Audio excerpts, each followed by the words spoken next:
Наредната година буџетот на град Скопје ќе изнесува 6,5 милиарди денари.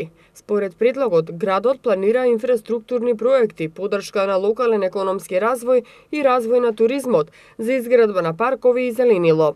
Во делот на урбанистичко и просторно планирање и уредување на градежно земјиште се планира износ од 192 милиони денари, за подршка на локален економски развој и развој на туризмот 123 милиони денари.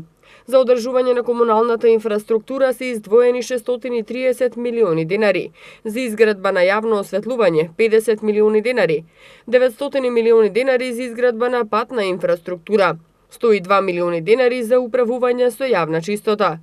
За изградба на паркови и зеленило во Скопје се планираат 153 милиони денари, а за заштита на животната средина, вклучувајќи ги одржувањето на јавната чистота и одржувањето на паркови и зеленило, планирани се 254 милиони денари.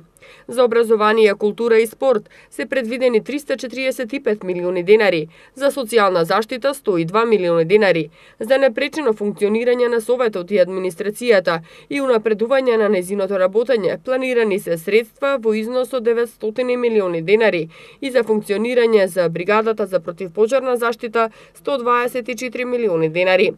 Градоначалникот Шилегов напомена дека се предвидени средства од буџетот на град Скопје за противпожарна станица, а не од блок дотации за набавка на опрема. Се предвидува набавка на 2 нови противпожарни возила и противпожарна скала од 60 метри која е неопходна, рече Шилегов.